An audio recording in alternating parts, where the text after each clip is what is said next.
everyone. My name is McKenna Sturgeon. I'm CML's Training and Marketing Specialist. I'd like to welcome you to today's webinar. Today, CML's advocacy team will be highlighting legislative priorities and providing a preview for the 2022 session. Just ahead of getting started, for those of you new to GoToWebinar, you should see a control panel to the right of your screen. This is where you can ask questions, and we encourage you to ask those throughout the presentation. We'll be answering those at the end of the webinar, so we'll be making sure that we're monitoring those and keeping track of what comes up as we go through all of this. And additionally, this webinar will be recorded and made available to you along with the slides tomorrow. I'll send a follow-up email with those resources as soon as they're available. So with that, I will turn it over to Megan to get us started. Thank you so much, McKenna, and so sorry for the late start, user error on my end. Thank you all for being here. My name is Megan Dollar. I'm the Legislative Advocacy Manager with the Colorado Municipal League, and I have the pleasure of coordinating and running the advocacy team. As you all know, it is the first day of the legislative session. So thank you all. We're going to introduce the lobbyists, go through pieces of legislation that we think that you all should know about at this point in time, and certainly want to answer any questions that you all have about legislation. Additionally, we're going to talk about ways that you can stay up to date during the legislative session, and as well as ways that you can participate in grassroots efforts, because I think that is something that's going to be really needed this session. So with that, McKenna, why don't you hit next slide? Thank you. So we are today is the first day of session. It will go 120 days, as I'm sure many of you know, ending at the beginning of May. On your screen right now, though, you have the lobbyists you're going to hear from today, in addition to our executive director, who's going to make a special appearance and talk about an issue that's extremely important and a big one going into the 2022 legislative session.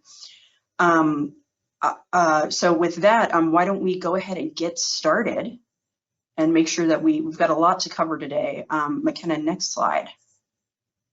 So Megan McKillop, why don't you go ahead and start with air quality? Thanks, Megan, and so nice to be talking to everyone. Although I can't see you, I am glad to be here to tell you what we have going on this session. The first issue I want to talk about is air quality. And we will be seeing a bill that is similar to the employee trip reduction plan rule that was proposed over the summer this year. That rule was proposed by the Air Quality Control Division within the Colorado Department of Public Health and Environment. That rule would have required all employers in the state of 100 people or more to develop a plan to reduce vehicle miles traveled for employees. It would have encouraged carpooling and plans for bad ozone days, and it would include incentives to increase work from home practices. That rule did not go through. It was not successful, but Senator Faith Winter has indicated that she is going to run legislation that would be similar to this bill.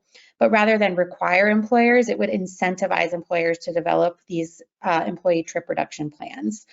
That would include working from home, increasing carpooling, increasing use of transit and other transportation, and again, more work from home. There is no draft yet, so details are TBD, and that's it on that issue.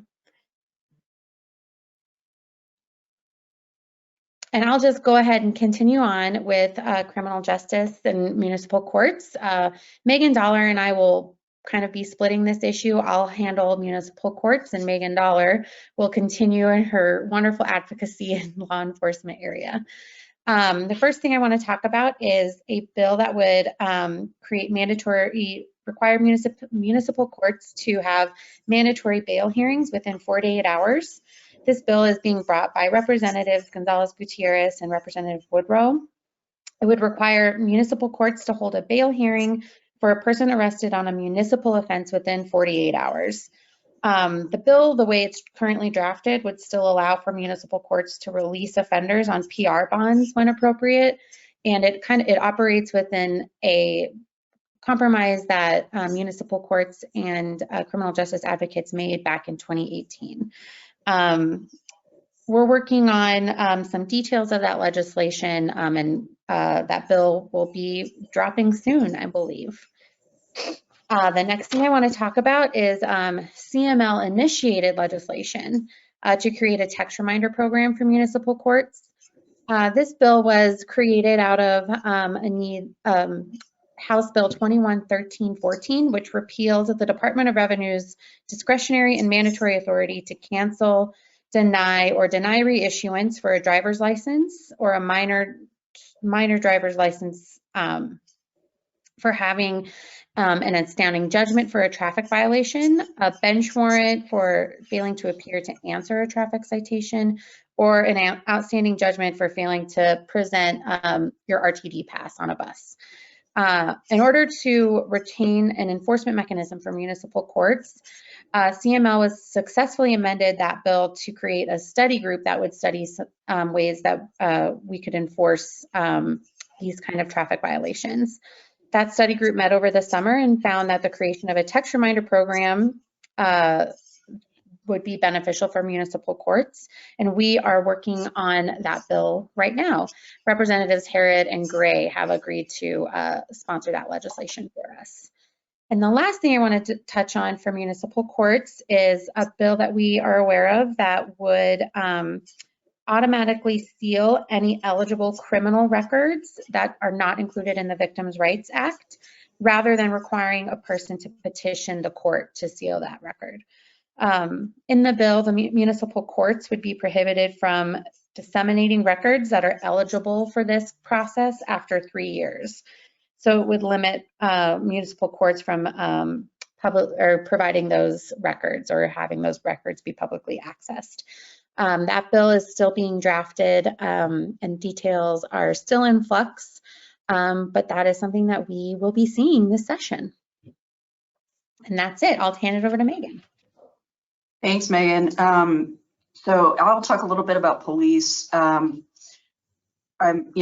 hoping against all hope that we won't see the amount of criminal justice legislation that we saw last year, but at this point, I know of at least 3 bills and a few more that may be coming down the pike as well. So I'll talk about the 3 that I do, that I'm pretty familiar with at this point.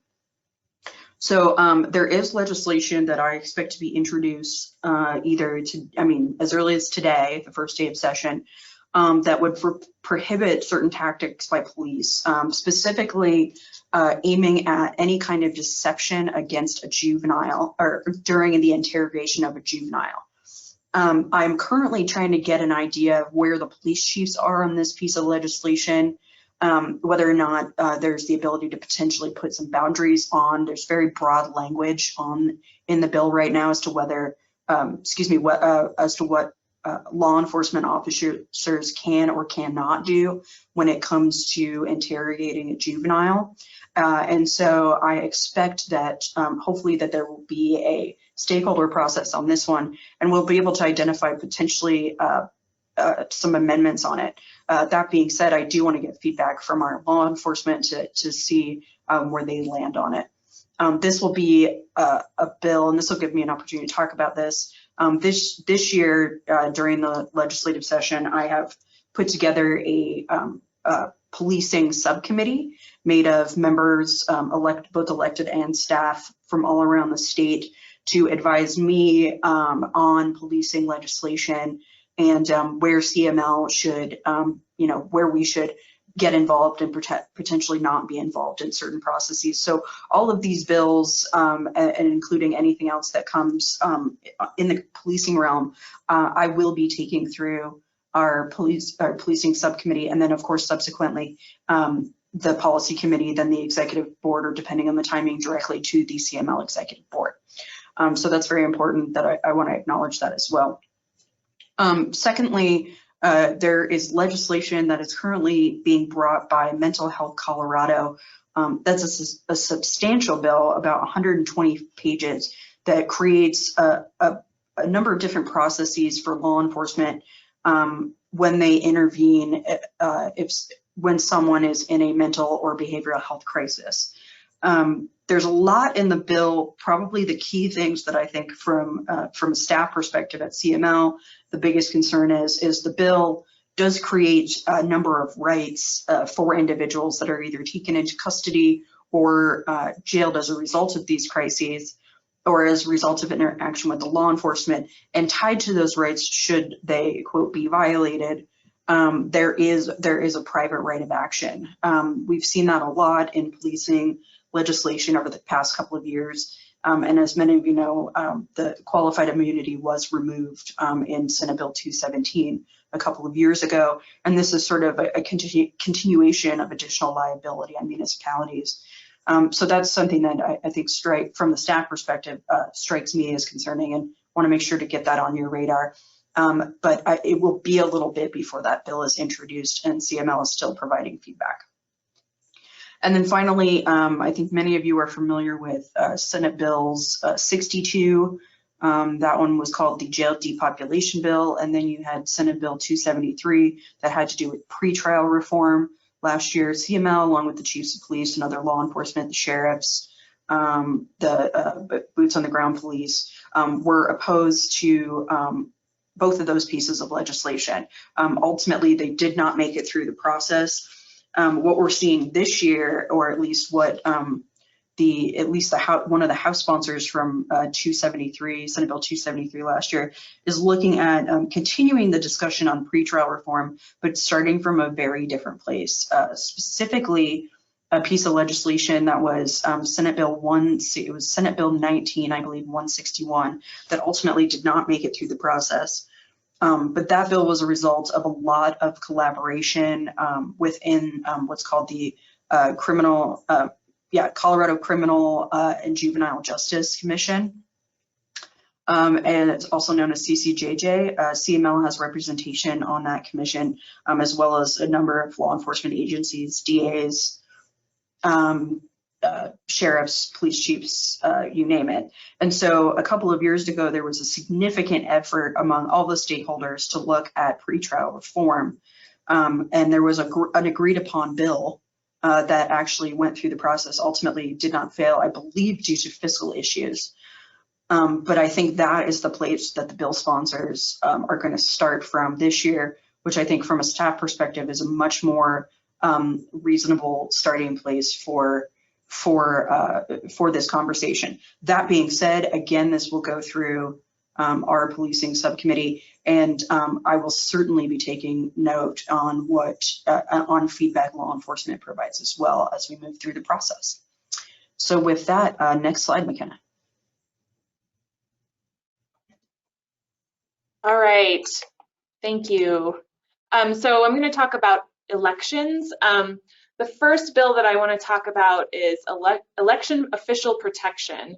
So this bill is coming from the Secretary of State's office. It extends anti-doxing statutes to election officials and election workers, which will make it illegal to knowingly share their personal information or their family's personal information with the intent to threaten their safety. So it'll also make it illegal to threaten or coerce or intimidate them in the execution of their duties. It also allows an election worker or official to request that a municipality remove their personal information from records that the municipality makes available on the internet or other places if they have reason to believe that information is going to result in a threat to their safety. And then you can also remove that record from Cora Discovery. So in addition to state level folks, this applies to municipal clerks, municipal election staff, election judges, members of canvassing boards, and any other person that's contracted or engaged in the performance of election duties. The second bill I want to talk about is around recall elections. So this bill makes a lot of changes to Title I recall elections, which is state and county, but it also makes some changes to Title 31 recall elections, which is municipal. Many of those changes are technical, but a couple of more substantive ones. The bill requires members of the petition committee for municipal recall elections to be registered electors of the municipality. It also says that if an incumbent is not recalled, the votes for a successor candidate are not recorded, and any unofficial results then are not disclosed. This is just a best practice suggested by the clerks, which helps especially if you're hand counting results. And then it also changes some language to account for situations in which multiple officers are recalled with multiple candidates succeeding them. And that is what I have on elections. Thanks, Heather. All right, Megan Dollar here again. I'm going to talk a little bit about employment and labor expected legislation coming up this session in 2022. The first one I want to talk about is known as the Power Act. This was Senate Bill 21-176 in the 2021 legislative session. The Power Act stands for Protecting Opportunities and Workers' Rights Act. The bill ultimately did not pass in 2021, but we do expect a new version of coming in 2022. So this bill really had to do with the issue of harassment and discrimination. Of course, from a public employer perspective, we are very concerned about making sure that our employees are protected from harassment and discrimination. Unfortunately, the way the bill 176 certainly was drafted last year, it was extremely broad and broadened the liability against not only public employers, but private employers as well. The new liability for local governments caused CML to be opposed to that piece of legislation. Should the version of the bill that ultimately did not pass last year get introduced, certainly we'll go through the process, but staff will certainly recommend an opposed position. We'd like to see a narrower definition of discrimination and harassment.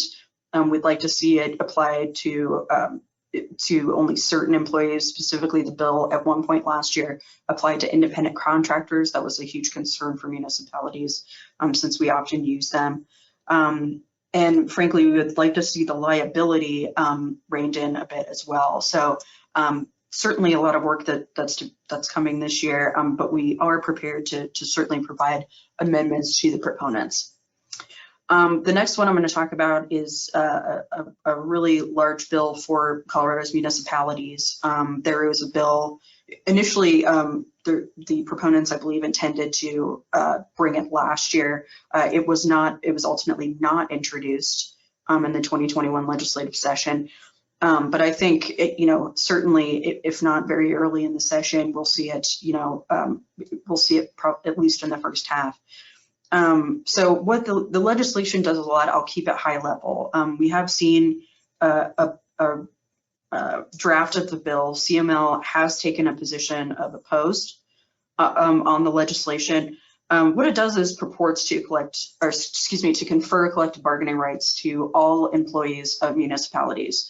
It also includes many other public entities, counties, special districts, schools, higher education, other public employees, including hospitals. And I do know that the private sector generally is very concerned with the legislation as well. It does a lot of things. Specifically, it mandates the structure of collective bargaining. It allows employees to choose whether or not it applies locally. So the local government itself does not have the ability to decide whether or not a union is recognized. And probably even more interestingly, or more importantly, is that regardless of any existing collective bargaining agreements, and we've got about 16, or excuse me, I think it's 14 municipalities that have existing collective bargaining agreements. Should this bill pass, the existing home rule collective bargaining agreements would be purported to actually be overtaken by the bill. And there's a much more expanded rules when it comes to which employees, collective bargaining can now apply to, what can be bargained, and what, should an impasse happen, what happens. And so it's an extremely expansive bill. And I think, certainly from a membership perspective, it's extremely important that our members are very active on this legislation. With that, Kevin, I want to give you an opportunity to weigh in as well. Thanks, Megan. Kevin Baumer, CML's Executive Director, and there's probably only one thing that would have caused me to re-register as a lobbyist, and that's this issue. And I'll just cut to the chase because I don't want us to run short on time, and I know we have a lot of important issues yet to cover in your questions. But here's the deal with this legislation. You may recall, those of you around, in 2009, a bill that was vetoed and then a version of it being signed in 2013 that purported to mandate local government collective bargaining on municipalities and fire districts for firefighters. And that's a conversation for another time. It's still on the books, but never really been implemented in any meaningful form. And we've also seen legislation in the State House that would purport to prohibit any kind of collective bargaining at the local government level. League has been consistent in opposing those purely as a matter of home rule and home rule concern and local control concern. This is nuts and bolts local control, in that whether it's a municipality that has existing collective bargaining with uniformed and sometimes non-uniformed employees, municipalities that have had it on the ballot and it's not been approved or not been expanded if they already had it, or municipalities in which it's never come up. The conversation as it relates to CML policy and again, principles of home rule and local control is between local governments, their employees, and their voters, particularly when it involves an initiative or a charter amendment. It's worth pointing out, and you'll see more detail on this later, that when the state, after many years, chose to apply collective bargaining for state employees, when you compare what was approved at that level to this legislation, it doesn't even stand up. This is much more extraordinary in terms of the employee groups covered, the subjects of bargaining. There are limitations on subjects of bargaining at the state level. There are none in this bill. While the state and most charters and other local collective bargaining agreements prohibit strikes, this legislation would allow it. And the impasse resolution is binding arbitration. It's not what you find at the state level. To cut to the chase, this is an issue where, regardless of where an individual's or a member local government's position is or experience with collective bargaining, the League's position is, and we hope you will agree, that the decision on whether to have collective bargaining and what it looks like absolutely should remain at the local level, and that conversation be made locally rather than ceding that to the State House. Now, there's myriad home rule arguments, constitutional home rule arguments, and other entities have their own, but we're counting on our members to talk to your legislators to tell them, hands off our local control, whether you love it or don't love it, the practice of collective bargaining, it should be something that you and you alone deal with locally. So that's the sermon from the mountaintop. I again encourage all of you, as we find out more details about the legislation, including when it'll be introduced. But even before then, please talk to your legislator and express your concern about taking away this very fundamental local control issue and trying to centralize it in the state legislature. So I will shut up now, and if you have any questions that can be answered, please put them in the questions box. We'll try to get to them at the end. And I think we're ready for the next slide. Thanks. All right. I wanted to talk really quickly, this is Heather Stoffer, by the way, wanted to talk really quickly about potential pesticide related legislation. So in 2020, you'll remember there was a bill that lifted the preemption on municipalities to regulate pesticide use within their boundaries. That bill failed because of reprioritization of bills because of COVID. So I understand that it's coming back this session. I have heard that it's going to be more extensive and include more than just that preemption that we saw in 2020. Unfortunately, the proponents haven't shared the language with us yet, so I don't have a clear understanding of what the additional language and provisions that are included are. but I hope to see that soon. So that's being sponsored by Representative Kipp and Representative Jaquez Lewis, I know. So more to come on that.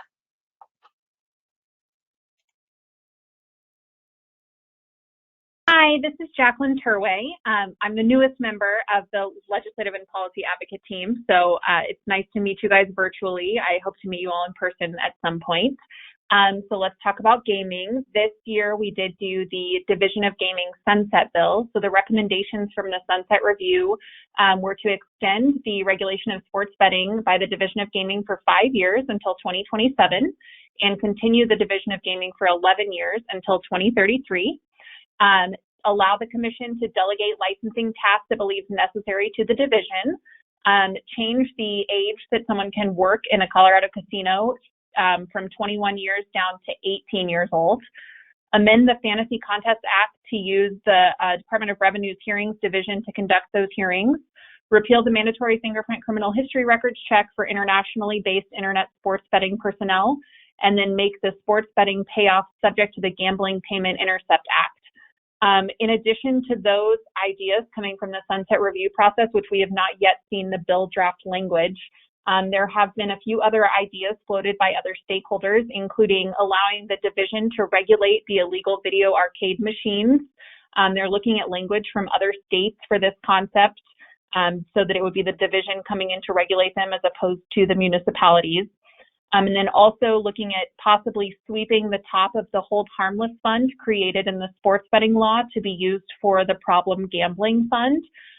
We have been reaching out to those that would be affected by that to see what their positions would be on that to make sure that we are effectively advocating on their behalf. So this is what's happening in gaming right now.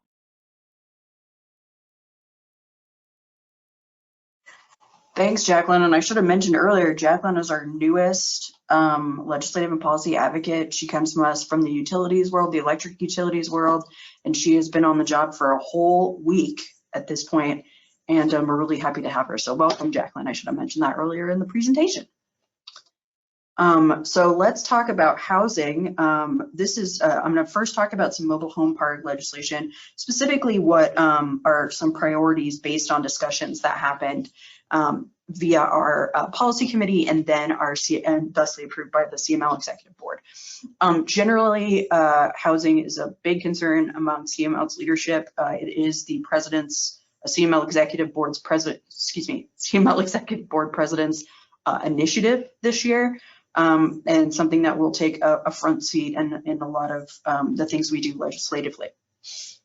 So I'll start with mobile homes. Initially, CML was asked to run CML-initiated legislation that would specifically strengthen the process for residents to purchase the land in which their mobile home is located. Back in 2019, there was a piece of legislation that was introduced and passed. I believe that was actually 2020, I apologize. And it created an opportunity to purchase for mobile home park or mobile home owners, not the actual park owners, but the opportunity for those that live in the mobile homes to purchase from the owners of the mobile home park should the owners be interested in selling. There have been a couple of issues since that legislation has passed where many of our members have noticed gaps in that legislation and in that process where the mobile home park owners, rather than the mobile home owners, I should say, are not, the landowners, I'll call them, are not necessarily providing a fair opportunity for the residents in the park to make a real offer. And so I know that from our members, CML staff received a lot of direction in terms of creating a process that actually means something in terms of allowing for the opportunity to purchase. And that could certainly look like, a third party intervening, such as a local government, should the park owners not be interested or not meaningfully engage with the residents. And so what's interesting though is there's actually going to be a large bill, an omnibus bill that you will, that will actually contain several changes to the mobile home park statute, including what is a CML priority, strengthening the process for residents to purchase the land. Because the bill contains so many other things around residents' rights, some discussion on rents generally, I will likely, as a staff member, bring that legislation back to our policy committee. But I do note that our CML's priority language is in the bill draft since staff has seen it. And so likely at this point, staff would recommend a support position. But as that bill moves through the process, we'll definitely be watching for that. Another, of course, exciting discussion that actually happened in the interim was how to spend American Rescue Plan Act dollars. There was a bill back, it was 1329, came in right at the tail end of the 2021 legislative session that CML did support, that created the Affordable Housing that should say Transformational Task Force, not Transitional. Apologies, I'll fix that. Transformational Task Force. The task force is made up of legislators as well as cabinet members to make recommendations and they were tasked to provide a report of recommendations on how to spend the $400 million that was set aside of the state's portion of ARPA dollars. And so they have actually done that. There is a report out. So let me talk a little bit about what those funding recommendations are. You'll see a few things listed on generally what those are, but I want to cite a few specific things that I pulled up here. So there's a few things, and in majority are things that I think CML would be supportive of. Before I read these recommendations, I want to say that it's a report right now. It is not legislation. So as legislation is drafted, likely by the members of the task force, the legislative members of the task force, CML will certainly stay engaged. So the first thing is a revolving loan fund that would basically look at gap financing, expanding tax credits, expanding any other funding of affordable housing programs. And then a big part of that would also maintain existing affordable housing. That's a certain, we have a lot of communities that may have housing, but there's not an ability to keep it as affordable based on costs. About $150 million is recommended on the low end to that revolving loan fund from the task force. Additionally, there is one that's a nonprofit and local government grants. This includes gap financing, again maintaining existing affordable housing, sustainable rental assistance, and then looking at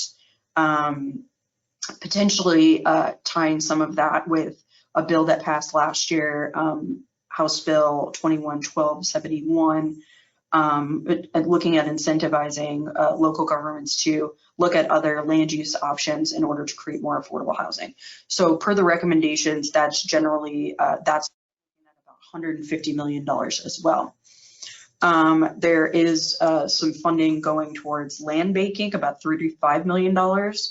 And then there's also a lot of discussion around modular housing, and then looking at whether or not, particularly through the Colorado Housing Finance Authority, whether or not money should go to what's known as the Missing Middle Access Program, which is creating, affordable housing or providing funding for residents of affordable housing that aren't necessarily super low income, but that are still based on their income cannot meet the rents that are currently market right now. So a lot going on in affordable housing, but I'm happy to answer your questions, but I know we've got a lot to get through. Why don't we go to the next slide? Hello again, this is Jacqueline. Just an update on marijuana. Right now, I haven't seen any specific legislation that's coming out. I'm sure there will be, so we will keep you guys updated on that. But we are participating in the Marijuana Cultivation Rules and Tax Laws Working Group coming out of House Bill 21-1301 last year. This is examining how Colorado businesses could be better positioned to be competitive in interstate commerce if marijuana is legalized federally. So some of our meetings have had to do with, how much the wholesale rate is and what the taxes look like in other states, and how we can be better positioned moving forward if that does become legalized federally. So more to come probably on marijuana, but this is what we have now. So thanks. Okay, thank you. This is Heather Stauffer again. I want to talk a little bit about the Colorado Open Records Act. So there's currently not draft legislation around this that I'm aware of, but I wanted to bring it up because there's interest from legislators and certainly the Press Association to address the standardizing of record retention schedules and also to address research and retrieval fees. The Press Association, Freedom of Information Coalition have long complained that research and retrieval fees are outrageous and prevent them from reporting the news, et cetera, et cetera. And so I think that the interest from legislators is primarily focused at this point on state departments. However, I would assume that whatever gets written, municipalities would get lumped into that if a bill were to go forward. So I want everyone to be aware of that. I will continue to follow that and let you know if anything develops.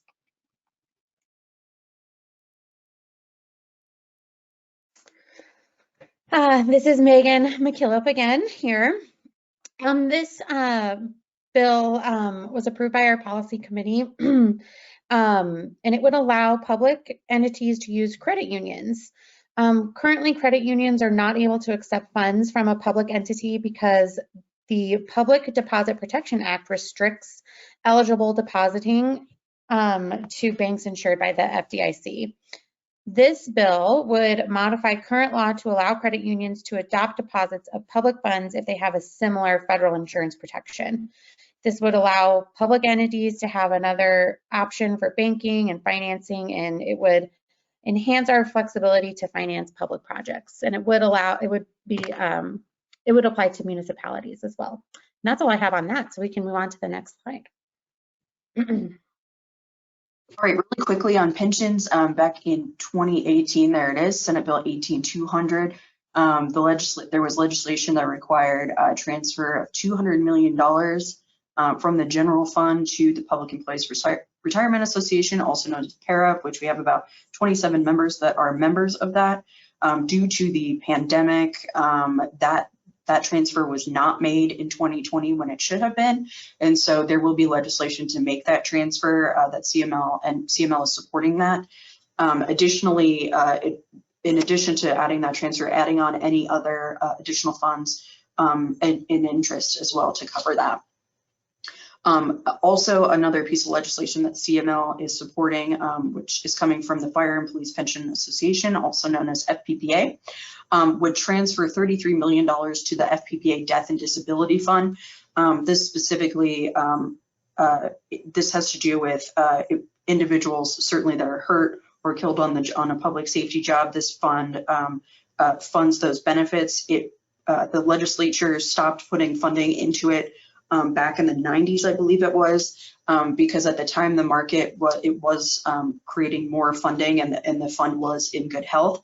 At this point, it is about $33 million behind where it should be right now. And so there is legislation to transfer that general fund to the Death and Disability Fund, and CML does support that. Additionally, FPPA is looking at, or will be running legislation to combine the statewide hybrid plan with the statewide defined benefit plan. There were not as many municipalities, only a few on the statewide hybrid plan, and I know many of them are already aware of this legislation. CML does not have a position on it, but will certainly be tracking it. Next slide, please. This is Jacqueline again. So we participated in the Behavioral Health Task Force over the interim. They are making recommendations for the spending of the ARPA dollars that will be released on January 21st. Some of the outcomes for this funding from this task force include that those with the highest needs get the care that they need when they need it, and the people with behavioral health needs are connected to the services across the continuum, among some other goals. So this is going to put some money into some cities and towns for behavioral health issues from those ARPA dollars. So once we have those recommendations, we will of course review them and let you guys know. The other thing, we will likely see a bill coming from Representative Mullica that looks like the bill that was vetoed by Denver Mayor Michael Hancock this last year to ban flavored vaping products. It may extend further into all forms of tobacco, but he's looking at trying to curb the youth use of vaping products. And so I think the start of it is going to be banning all flavored vaping products. So we will keep you guys posted on that one. Okay, thank you. This is Heather Stauffer again. So last year, Senate Bill 281 directed the governor's departments to evaluate and make recommendations to the JBC on various aspects of the severance tax system. We do have some concerns about the recommendations, which we've shared as part of the record on that. Specifically, they're recommending creating a severance tax perpetual trust fund, which would pull dollars from both the state and then also local government severance tax funds. And certainly this would benefit the state programs. However, it's unclear how it would benefit local governments who have contributed with their direct distribution dollars. So we may see some legislation based on those recommendations, and we'll continue to follow that. Thanks.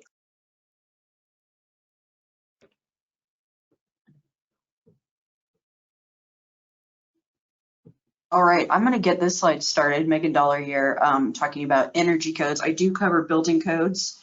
And so Megan McKillop and I may end up tag teaming on this one. There is the Colorado Energy Office, thus Governor's Office priority, quote, priority legislation. We have not seen a draft of the bill, although we have been involved in a stakeholder meeting. From what we understand, the bill would require local governments to upgrade their energy code specifically to the 2020. This is all local governments that currently have a building code. I should mention that, to upgrade or adopt the 2021 energy codes, which, by the way, were just completed about a couple of months ago. That we would need to adopt those by 2025. Additionally, it would require local governments to adopt new zero carbon energy codes by 2030. Just to note, those codes have not been drafted yet.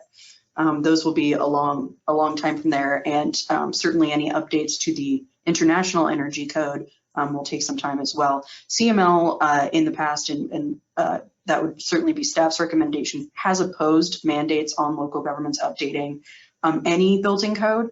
It's certainly the purview of the local government as to what building code they adopt. Additionally, it's a very significant process that involves a lot of time and work, and so generally we do oppose this kind of legislation. But as the bill draft gets put out, we will continue to follow that directly. Megan, I'll go ahead and kick it to you. Thanks so much. The other sustainability bill that we're watching creates an extended producer responsibility, or EPR, program in the state of Colorado. This policy comes out of a report that was required to be submitted by CDPHE this past summer. Essentially, what this bill will do is assign producers responsibility for packaging products, bottles, for food service products. And from that, the producers would be required to provide funding and services that recycle those products. The program will essentially provide funding to cities and towns for recycling infrastructure and services, while maintaining municipalities' authority to contract out with waste disposal providers and recycling providers. It wouldn't necessarily change anything on the municipality side, just helping to get recycling rates up throughout our state. The bill also includes an advisory board that would kind of oversee the program, that would have local government representation. It's being sponsored by Representative Cutter as well as Senators Priola and Gonzalez. And it's still being drafted, so again, details are still in flux, but we should see that later this session. And I'll have McKenna move on to the next slide. I won't spend a ton of time on here. There are some pieces of legislation that are expected around taxation. One that CML is already opposed to, which extends the state sales tax exemption for public school projects to home rule municipalities. We have a standing policy that any exemptions should be determined by the locality and not by the state. There will be a continued discussion around the taxation of short-term rentals. What that looks like yet, I'm not sure of, but CML is certainly part of those conversations. And then, as opposed to talking about both of these, I'm going to focus on the first one here that came from the Sales and Use Tax Simplification Task Force. And this revolves around the simplification of business licensing for remote sellers, specifically just sellers that are outside of a jurisdiction. We've been working with the business community to simplify that process and allow for a company to go to one place in order to get a business license, and then making it so that local government still has that license on file and then still has the ability to revoke that license.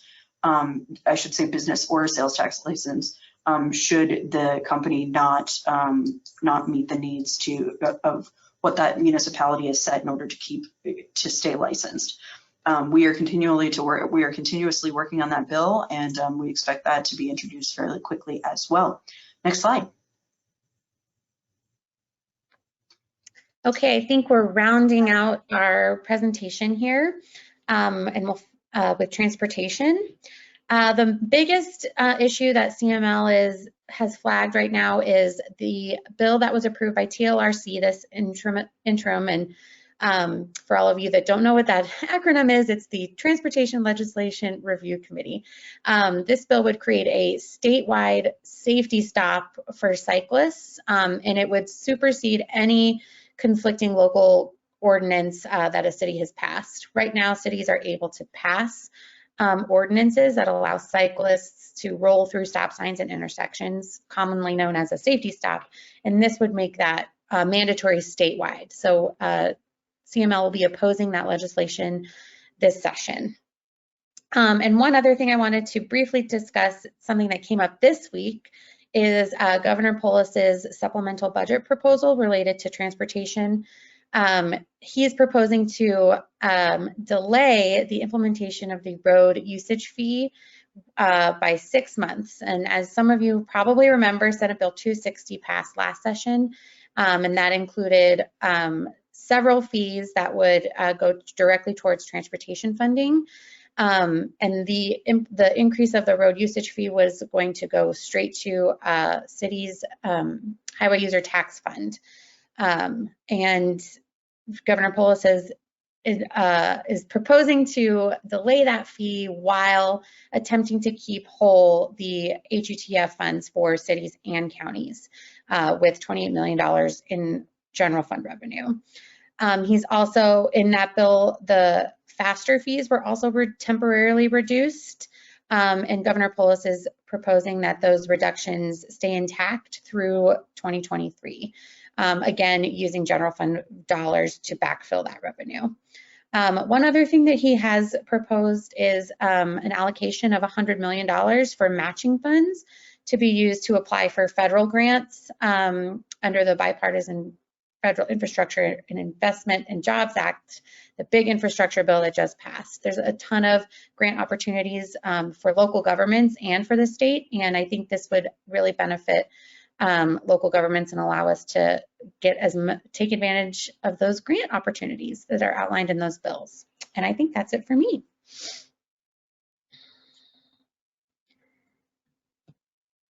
It's Jacqueline again. So really quick on utilities.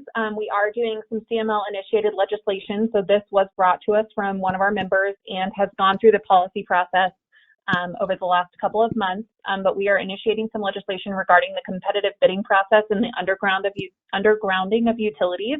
So trying to make that a more transparent process and allowing for the competitive bidding in that process for you guys. Also, microgrids for Community Resilience Act. This comes from the Cooperative Rural Electric Association, CREA, and this would create a grant fund open to municipal utilities and cooperative electric associations in eligible rural communities to acquire microgrids to support load during severe weather or natural disaster events. So this would include communities with risk of experiencing severe weather or natural disaster that have schools, hospitals, critical community service facilities, things like that in them. So that is one that we will be seeing.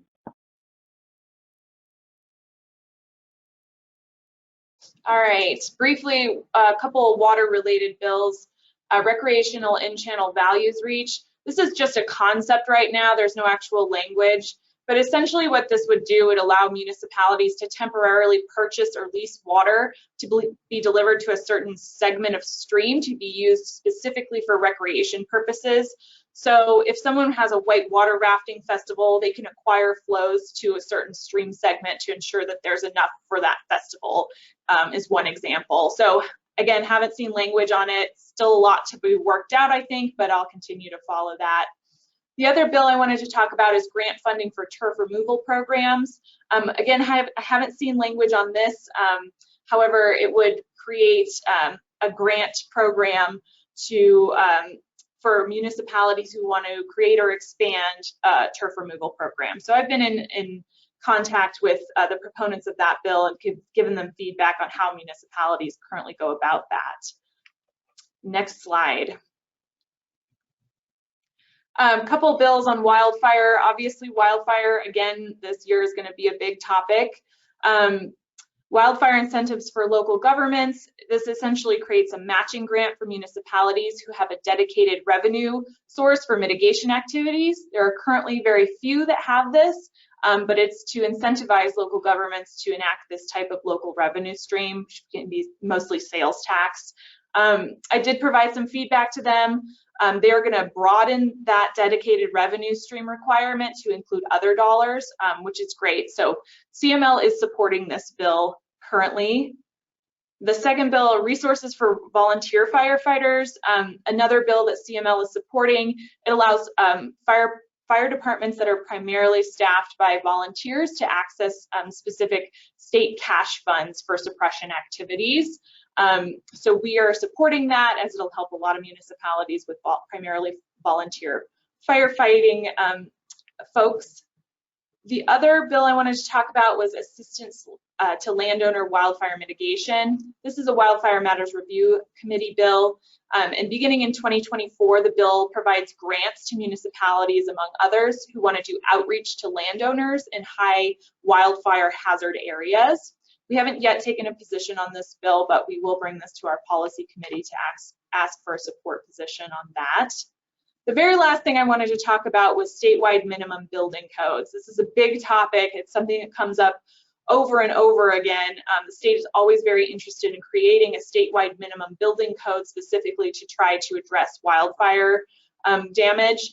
There's interest in this again. I've confirmed that there's not yet a draft, but I wouldn't be surprised if we see one this session.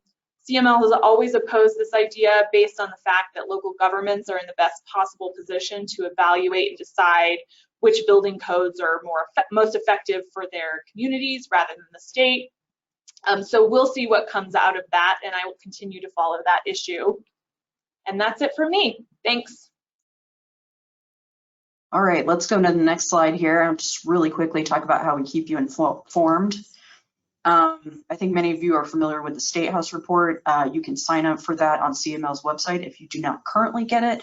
There's also a legislative section of our website that has our position papers, as well as our box score, which are the bills that we have positions on, and then our general House and Senate lists of bills that we follow. We are active on social media. And we do utilize that during the State House report, during the legislative session.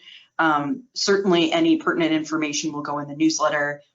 We do have Colorado Municipalities Magazine coming out this month that is a legislative edition as well. And then, of course, once the legislative session is over, we do put out the Colorado laws enacted affecting municipalities. One thing I want to note specifically is that in lieu of the State House Report videos, we are actually going to be doing State House Report webinars. So this webinar is one of many that we'll be doing throughout this legislative session. We're going to start those on January 28th. They will be at Friday at noon, every other Friday at noon. And CML advocacy staff will essentially just give everyone updates on what's going on throughout the legislative session. You'll be able to register to attend those by going to our networking and events page. Next slide, please. Keep going. So Kevin talked a little bit about grassroots, so let me just touch on this quickly on how to contact your legislator. If you need to know who it is, please reach out to me. I am happy to set you up with that person, and of course provide any contact information that we have.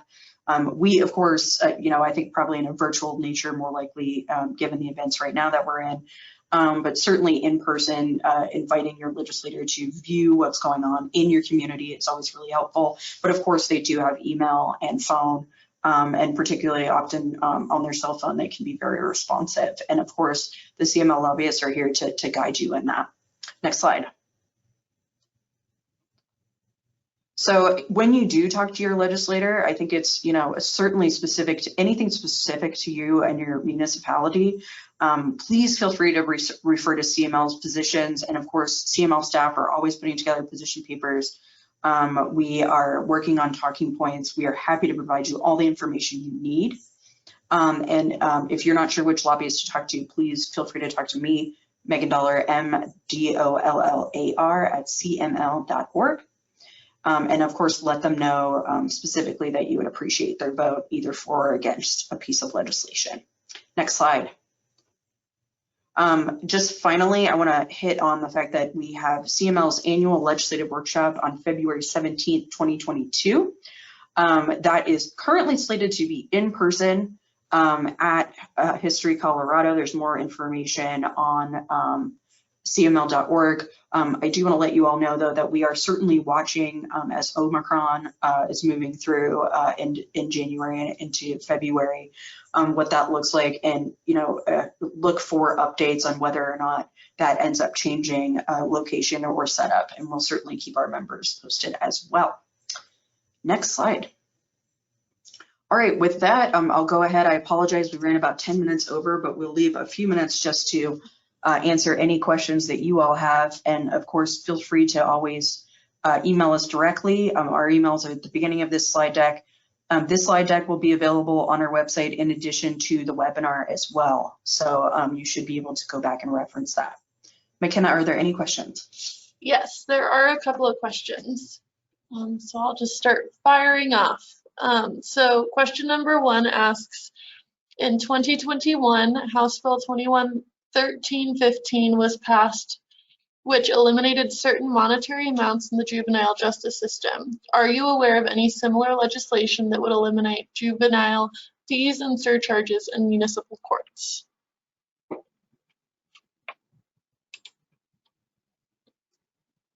Megan, Did you want that one, Megan? is that you? Yeah. Okay. We haven't heard of anything of that nature specifically, but there is reason to believe that there's going to be some legislation surrounding juvenile justice this year. We just don't really know what that looks like quite yet. Thanks, Megan. Great. So question number 2 asks, what is the bill number for collective bargaining? There is not a bill number for collective bargaining. It has not been introduced yet.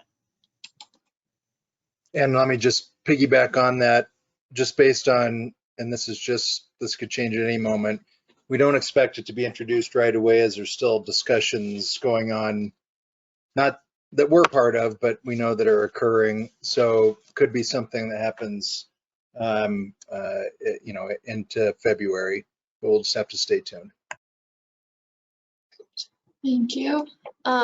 Next asks, is there a broad guess on timeline for the gaming legislation to include the gaming machines? I do not have the timeline on that yet. I have reached out asking for the draft of it, but the Gaming Association hasn't seen it yet either. So not sure on that one yet either. Awesome. Thank you. Can you please provide more detail regarding what is being considered regarding taxation of short-term rentals? Absolutely. Megan Dollar here. The question really is about how they should be, whether they should be taxed at a commercial rate, residential rate, or somewhere in between. We have legislators that are very interested in taxing short-term rental, if they've been renting for a certain amount of time, or if they're owned by larger entities, not just a single homeowner, that those should be taxed at a commercial rate. I think you have other entities like the county assessors that have some concerns with that, because they may not be able to track that as well as maybe it's thought. So that's one concern. And then additionally, the realtors do also have concerns about taxing all short-term rentals at a commercial rate. There was a bill by Senator Hansen that was going to tax STRs at a commercial rate, certain ones.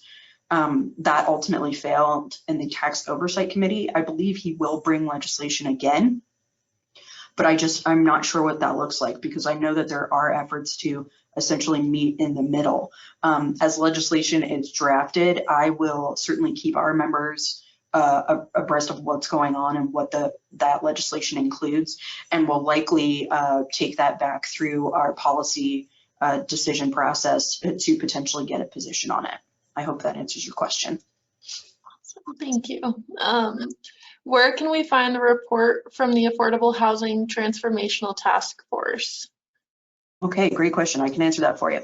So if you go to the Colorado General Assembly website, and you go to committees on that website, under the interim committees, you are going to find the Affordable Housing Transformational Task Force. And then you will actually find the specific report among committee documents, specifically if you look at January 6th. Depending on if it's helpful, McKenna, I'm happy to send out a link directly to. Let me go ahead and actually put a link directly into the chat for the report. That would actually probably be a lot more helpful than what I was just doing. So let me do that for you right now. I just added a link, Megan, into the chat also. Did you get the link? Thank you, Heather. I appreciate it. And then we'll add those links to the State House report as well, so folks can get them throughout. Thank you so much, McKenna. Excellent point. Awesome. And then next question, will testimony this session be in person? Only if you want it to be. There will be still a virtual option. The CML staff can help members with that and getting signed up. That sounds great. And then are we going to organize a working group this year for House Bill 1162, Management of Plastic Products? I think that's a question for Megan M. That is a question for me. So far, we don't have a working group established, but I am aware of some training opportunities for our members. So please look out this week for some training opportunities that will be very and feel free to reach out to Megan if our members feel like that would be helpful. Yes. Awesome. And it looks like those are all the questions that came in. If any come in later, we will download these as well and make sure that we got anyone that got missed. So we will follow up with any other questions. Hey, McKenna. Sure. Just as it related back to the question about a bill number on the collective bargaining bill, if that's was being asked for the purposes of, what do I say to my legislator? This has been very well publicized. You can refer to collective bargaining legislation that the House Majority Leader, Dania Escar from Pueblo, has talked about introducing this year, along with Senate Majority Leader Steve Fenberg. You can just refer to it by name and absent a bill number. And, you know, again, the main talking point, because it's such a dense subject, is you know, whether it's pro or con, is to keep the decision local between local governments, voters, and employees. Thanks, McKenna. Thank you so much.